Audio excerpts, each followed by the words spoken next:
Morning. Don't know where you are, but where I am. It's early, the world's still stretching, the coffee's hot, and the signals are already coming in. Let's take a look before the day starts making demands. This is Signal Check with Adrian North. Saturday morning, June 20th. The sun's barely thinking about it yet, and the feeds are already full. Wherever you are right now, coffee brewing, feed up, screen glowing. The signals don't wait. They're already here. So let's check what moved before the noise starts. F5 just patched two critical flaws in NGINX open source. And when I say critical, I mean the kind that lets someone execute code remotely on your server. NGINX powers a lot of the internet, millions of servers, so this one matters.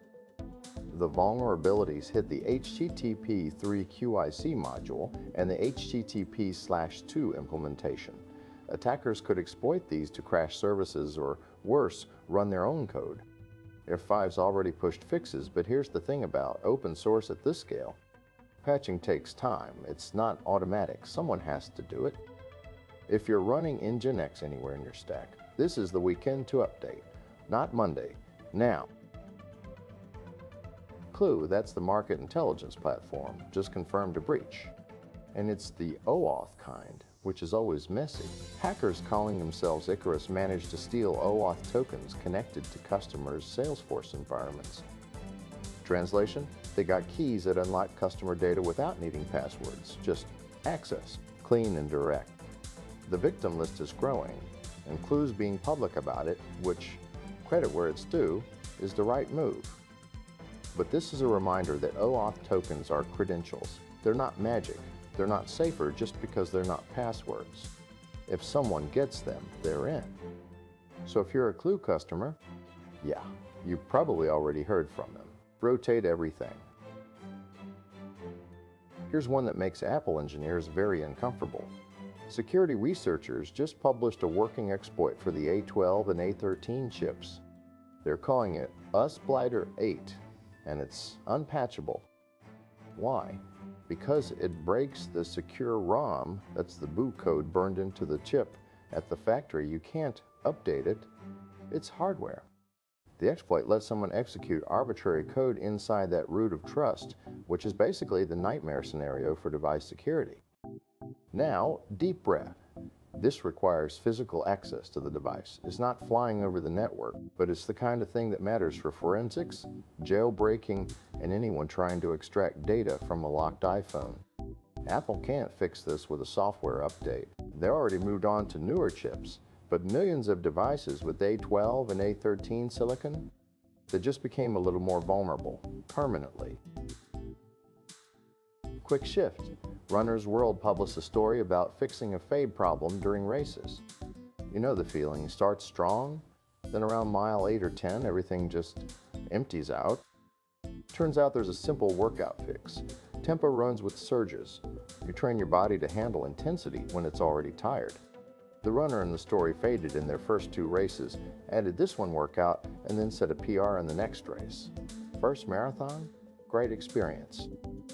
It's not revolutionary, but it's a good reminder that training specificity works. You don't get better at finishing strong by only running easy. You practice the hard part. Then race day, your body remembers. There's a satellite rescue mission happening right now that barely had time to plan. Engineers put this together in record time, and honestly, just the fact that they're trying it is kind of remarkable. A satellite in orbit is in trouble.